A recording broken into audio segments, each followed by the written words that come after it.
You think Wild West cowboys just ate beans and hardtack? Think again, partner. Those frontier trail drives and remote ranch camps produced some of the simplest, most resourceful, and downright legendary desserts this side of the Mississippi. We're talking sweets made in Dutch ovens over campfires, dried fruit concoctions that could survive months in a saddlebag, and forgotten treats that would make a modern pastry chef hang up their piping bag.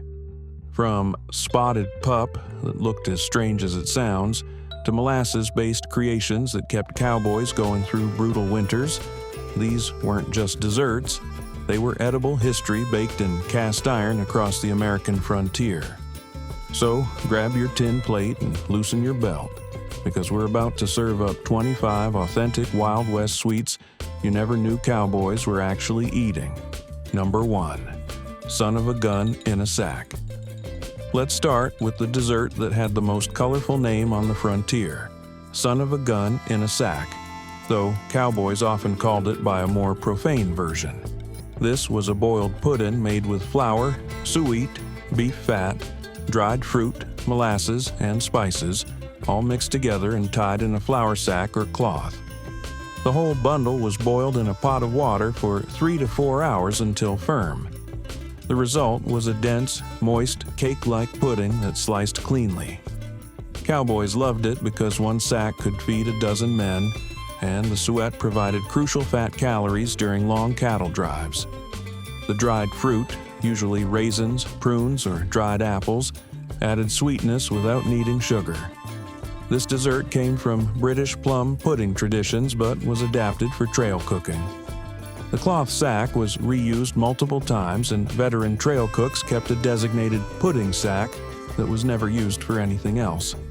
Sliced thick while still warm, sometimes with a drizzle of sorghum molasses or canned milk if the outfit was feeling fancy. Number 2. Spotted pup. One of the most beloved cowboy desserts had a name that described exactly what it looked like. Rice pudding spotted with raisins. White rice, canned milk or fresh milk if available, sugar or molasses, raisins, and a pinch of cinnamon. Everything cooked together slowly in a Dutch oven until the rice was tender and the mixture was creamy. The raisins swelled up and looked like dark spots throughout the pudding. Trail cooks made this in massive quantities because rice was cheap, kept forever in the chuck wagon, and expanded to feed more men than you'd expect. A pound of rice could stretch to feed 20 cowboys when cooked into spotted pup. This was considered a real treat on the trail. When the cook announced spotted pup for dessert, cowboys would actually finish their work faster to get back to camp. Some outfits served it only on Sundays or paydays. Cowboys who complained about the food learned quickly to never criticize spotted pup. The cook would remember, and your portions would mysteriously shrink. Number 3. Vinegar Pie. When lemons were impossible to get on the frontier, resourceful cooks turned to the chuck wagon's most available acid, vinegar. A simple crust filled with a custard made from eggs, sugar, butter, vinegar, and water, baked until set. The vinegar provided the tart flavor that lemons would have given, creating a dessert that tasted surprisingly like lemon meringue pie without the lemons. The filling was pale yellow, smooth, and had a sharp sweetness that made your mouth pucker slightly. Cowboys called it make-do pie because you made do with what you had. The key was the ratio. Too much vinegar and the pie was inedible. Too little and it was just sweet custard. Good trail cooks knew the balance by instinct. A properly made vinegar pie was tangy, sweet, and actually delicious. This was one of the cheapest desserts possible. Vinegar, eggs, flour, and sugar were chuck wagon staples. A whole pie cost pennies to make. Number 4. Dried apple pie. When fresh fruit was a distant memory, dried apples became the foundation of frontier baking. Dried apple slices rehydrated overnight in water, then cooked down with sugar, cinnamon, and sometimes a splash of whiskey or brandy. The mixture was baked in a pie crust until golden. The apples turned dark brown and jammy with an intensely concentrated flavor. The texture was thick and paste-like compared to fresh apple pie, but the flavor was even sweeter and more complex. Some cooks added a handful of raisins to bulk it up. Dried apples were a staple of westward expansion. Pioneer families dried hundreds of pounds of apples before leaving Missouri or Kansas, knowing fresh fruit wouldn't be available for months or years. These dried rings, strung like beads, hung in covered wagons and later in ranch pantries. Some cowboys ate dried apple pie cold for breakfast, considering it more substantial than hot cakes and just as sweet.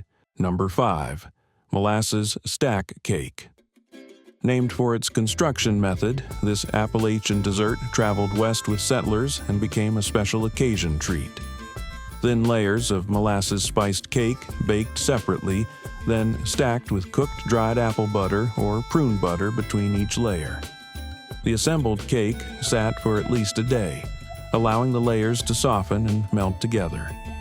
The result was a towering dessert with 6 to 12 layers. The more layers you had, the fancier the occasion. Wedding cakes on the frontier were often molasses stack cakes with a dozen layers, each contributed by a different family. This dessert required baking powder or baking soda, which became widely available in the 1860s. Before chemical leaveners, similar cakes used beaten eggs or yeast, but they were less reliable, cut into thin slices because it was rich and dense. A single cake could serve 30 people if sliced properly. Number 6. Bear Sign, Frontier Donuts.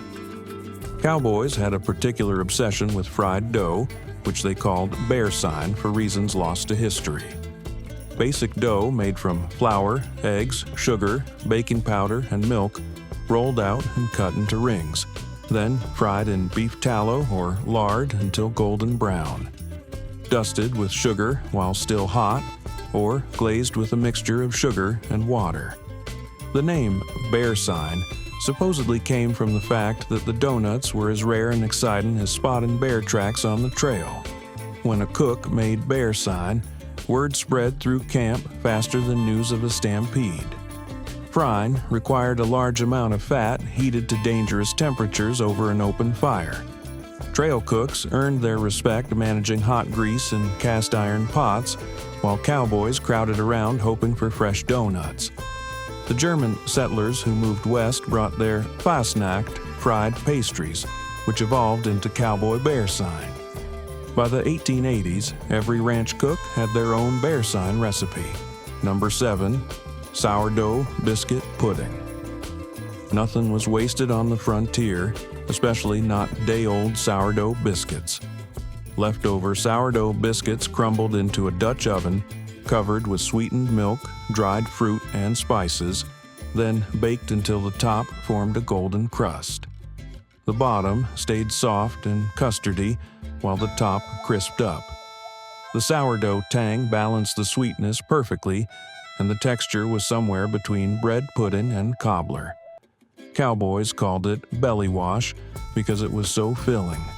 Served hot from the Dutch oven, spooned directly onto tin plates. If the ranch had any cream or canned milk, it was drizzled over the top. The cook scraped the crusty bottom bits for himself. Cook's privilege.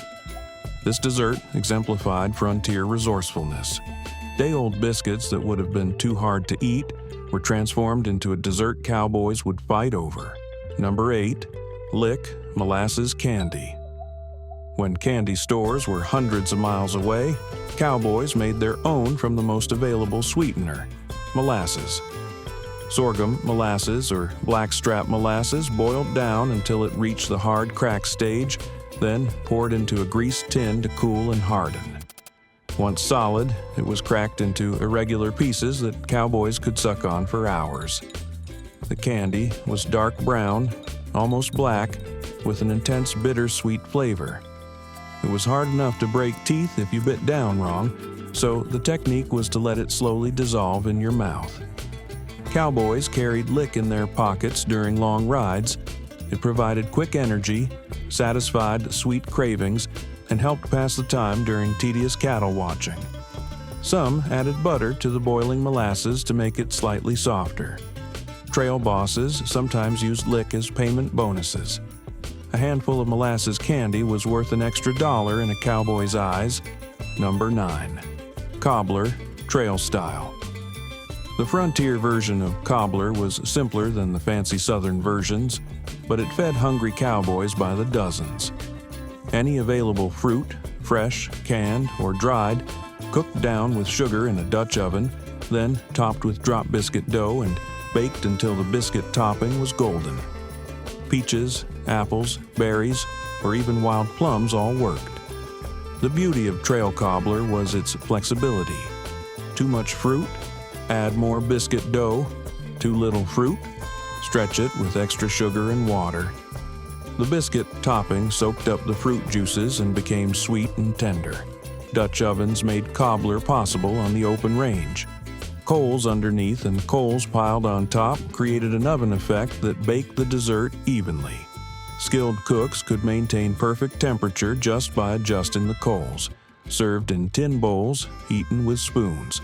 The first cowboys to get served received more biscuit topping. The last ones got more fruit. Neither complained.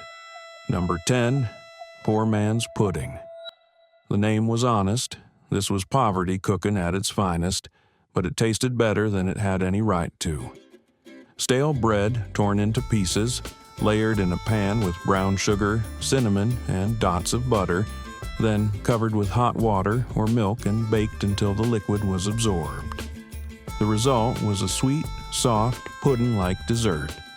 The bread dissolved into a custardy texture, the sugar caramelized slightly, and the cinnamon made it smell like something expensive. Cowboys who'd been eating beans for weeks considered this a luxury. Before baking, it looked like wet bread soup.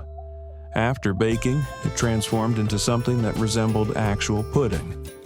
The metamorphosis was almost magical. This dessert appeared in the homesteader cookbooks and trail cooking guides from the 1860s onward. It taught frontier cooks that sweetness and spice could transform the most basic ingredients. Number 11. Wild plum jelly. When cowboys found wild plum thickets on the prairie, the smart ones picked enough for the cook to make jelly. Wild plums cooked down with sugar until they released their pectin and thickened naturally. The mixture was strained and poured into jars or crocks to set. The resulting jelly was tart, deep red or purple, and intensely flavorful. Wild plums were smaller and more sour than cultivated varieties, but they were abundant across the plains. A good plum thicket could provide enough fruit to make jelly that lasted through winter. Making jelly required precious sugar, so this was a treat reserved for ranches or long-term trail camps. Most trail drives couldn't spare the sugar or the cooking time, but permanent ranch cooks put up wild plum jelly every fall. Cowboys spread wild plum jelly on sourdough biscuits, cold cornbread, or just ate it by the spoonful when the cook wasn't watching. Number 12. Fried apples. Simple, sweet, and cooked in bacon grease. Fried apples were frontier comfort food at its finest.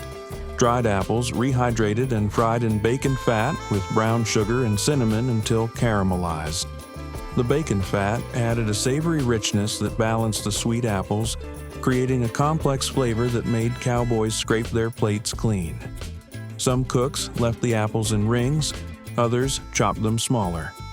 Either way, they turned dark brown and glossy, with edges that crisped slightly in the hot fat.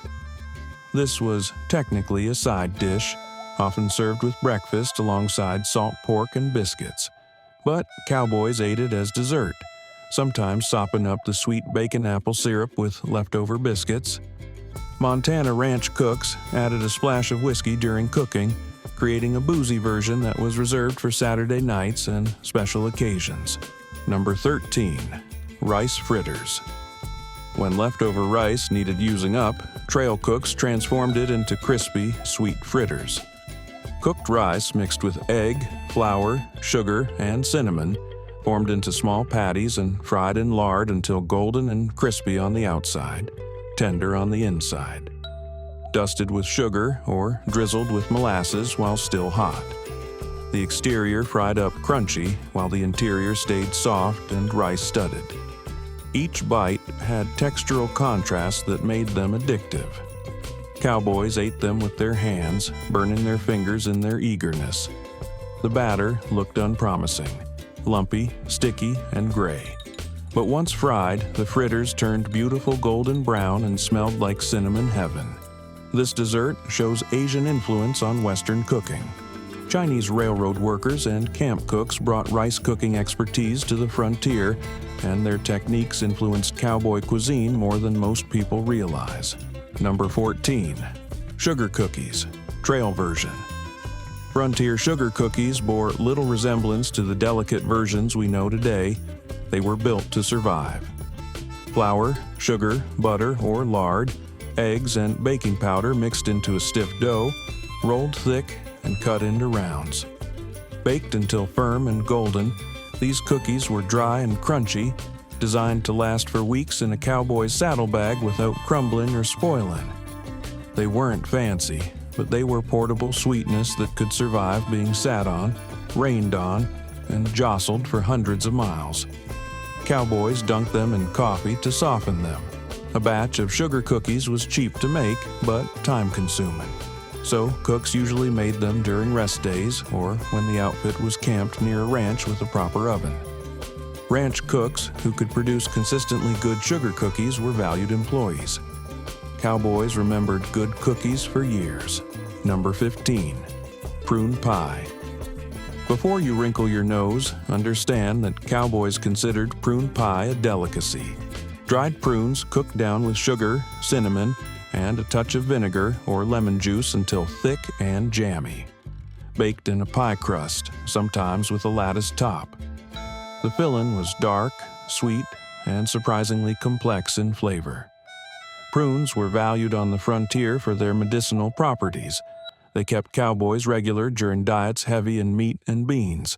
But more importantly, they were sweet, kept forever, and made excellent pie filling.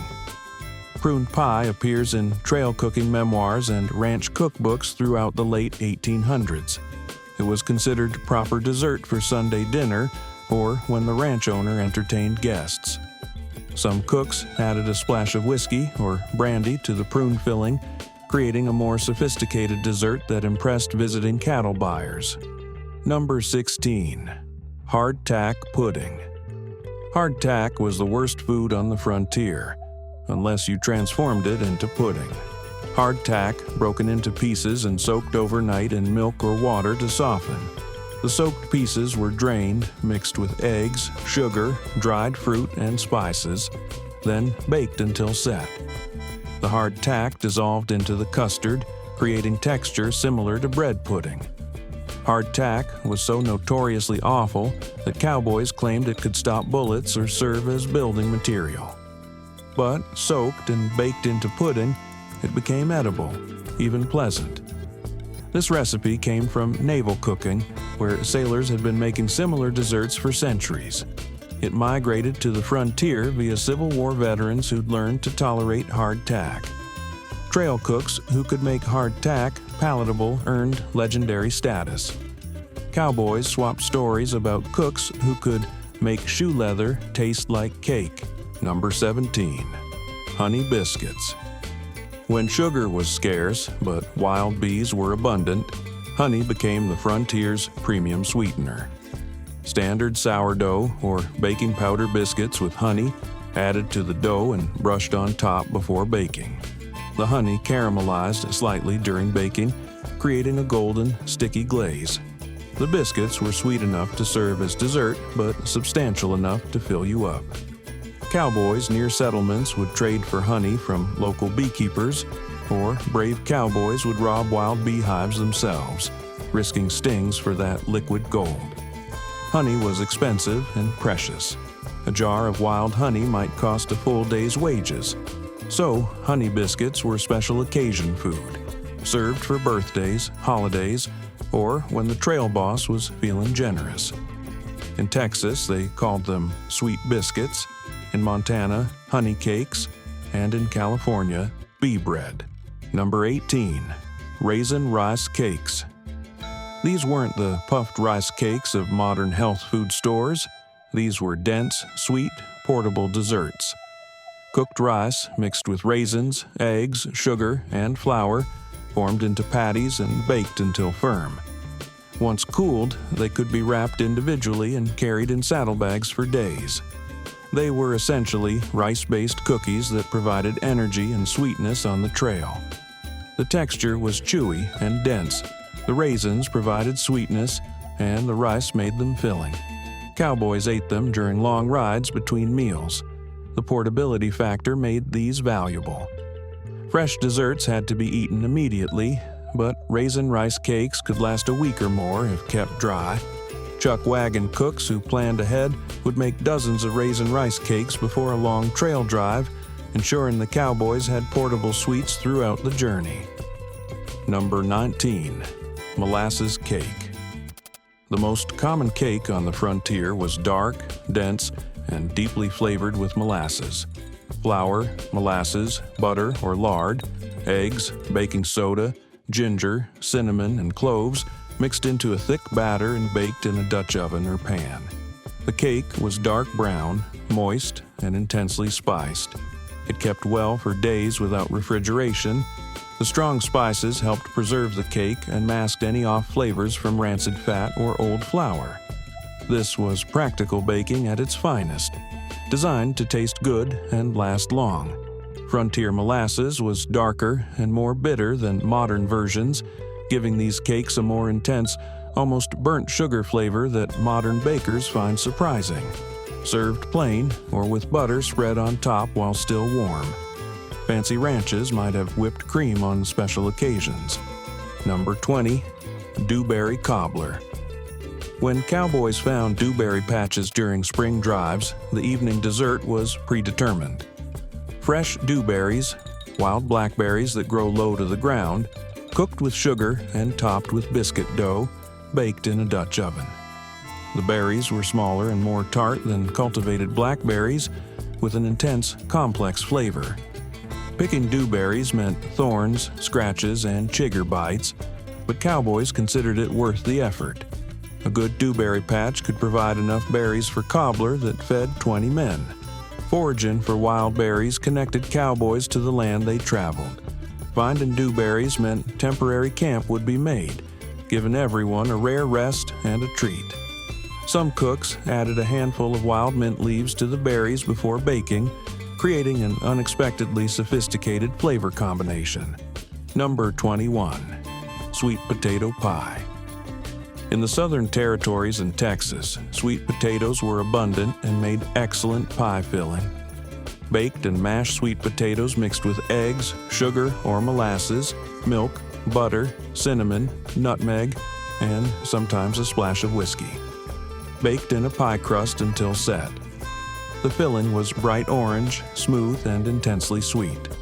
The natural sweetness of sweet potatoes meant less added sugar was needed, making this an economical dessert. The texture was creamy and custard-like, similar to pumpkin pie but denser. Sweet potatoes had to be properly cooked before mixing. Raw sweet potatoes in pie filling resulted in a gritty, unpleasant texture that even hungry Cowboys wouldn't eat. Sweet potato pie was common in ranch kitchens but rare on trail drives because sweet potatoes didn't transport well.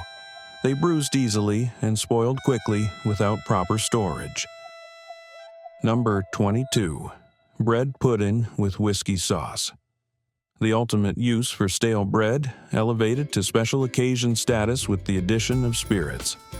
Stale bread cubed and soaked in milk, mixed with eggs, sugar, raisins, and spices, baked until set. The whiskey sauce was made by heating butter, sugar, and whiskey until the sugar dissolved and the mixture thickened slightly. The pudding was rich and custardy, but the whiskey sauce was the star. Cowboys claimed the alcohol burned off during cooking. It didn't, but nobody minded. The sauce added warmth and complexity that transformed simple bread pudding into something memorable. This was served at ranch celebrations, Christmas dinners, and when important visitors arrived. The whiskey sauce signaled this wasn't everyday chuck wagon fare. Ranch cooks guarded their whiskey sauce recipes jealously. The ratio of whiskey to butter and sugar could make or break the dish. Number 23. Chess Pie. Despite the fancy name, chess pie was frontier baking at its most basic and delicious. Eggs, sugar, butter, cornmeal, and vinegar or buttermilk beaten together and baked in a pie shell. The filling formed a thin crust on top while staying custardy underneath. The cornmeal gave it texture and substance that straight custard lacked. The name's origin is debated. Some say it's chest pie because it kept well in pie chests. Others claim it's a corruption of cheese pie without the cheese. Cowboys didn't care about etymology, they just ate it. Texas chess pie included a shot of whiskey in the filling. Virginia-style chess pie added lemon juice. Montana versions used whatever was available. Chess pie appears in chuck wagon cooking memoirs as a special treat made when eggs were available and the cook wanted to impress. Number 24. Gingerbread. Frontier.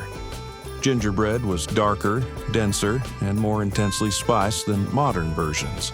Flour, molasses, butter, eggs, baking soda, ginger, cinnamon, cloves, and sometimes black pepper mixed into a thick batter and baked in a pan. The cake was nearly black, moist, and had a spicy heat that surprised first-timers. The heavy spicing served a purpose. It preserved the cake and covered any off flavors from less than fresh ingredients. A well-made gingerbread could last a week in a chuck wagon without spoiling. Ginger was surprisingly available on the frontier because it stored well as dried root.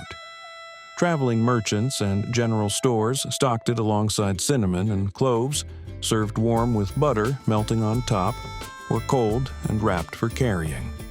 Cowboys ate gingerbread for breakfast, lunch, or dessert without distinction. Number 25. Pandowdy, Apple Pandowdy. We'll close with the dessert that looked like a mess but tasted like heaven. Apple Pandowdy. Sliced apples, fresh or dried, cooked with molasses and spices, covered with pie crust, then baked. Halfway through baking, the crust was broken up and pushed down into the fruit, creating a messy, cobbler-like texture. The broken crust absorbed the juices and became soft and sweet. The deliberately broken crust gave Pandowdy its name. It was dowdy, not pretty, but the flavor was exceptional. The crust pieces soaked in apple molasses syrup, while the edges stayed slightly crispy. Pandowdy supposedly came from the practice of dowdying the crust by breaking it up. Others claim it described the homely appearance of the finished dessert. Cowboys claimed a good Pandowdy was worth riding 50 miles for. Ranch cooks, who mastered the technique, had job security for life. Breaking the crust mid-bake required opening a Dutch oven full of steam while managing hot coals. Burns were considered an occupational hazard of Pandowdy making. So, there you have it, partner. 25 authentic Wild West desserts that cowboys, ranch hands, trail cooks, and frontier families actually made and ate. From son of a gun in a sack to Pandowdy, from spotted pup to bear sign, these weren't elaborate pastries made by trained chefs in equipped kitchens. These were survival sweets baked in Dutch ovens over campfires, mixed by cooks who measured with their hands and judged doneness by smell. Were they sophisticated? Rarely. Were they photogenic? Not even close. Were they authentic representations of frontier dessert culture? Absolutely. The next time you order a carefully plated dessert with microgreens and gold leaf, remember, your great-great-grandfather might have been eating spotted pup from a tin plate, sitting on the ground by a campfire and considering it the best meal of his week. The Old West wasn't just wild, friend. It was sweetness made from scraps, baked by firelight, served by a cook who shoot you if you complained about lumpy pudding. If you enjoy history this raw, strange, and human, hit subscribe. We don't sugarcoat the past. we burn it over firelight.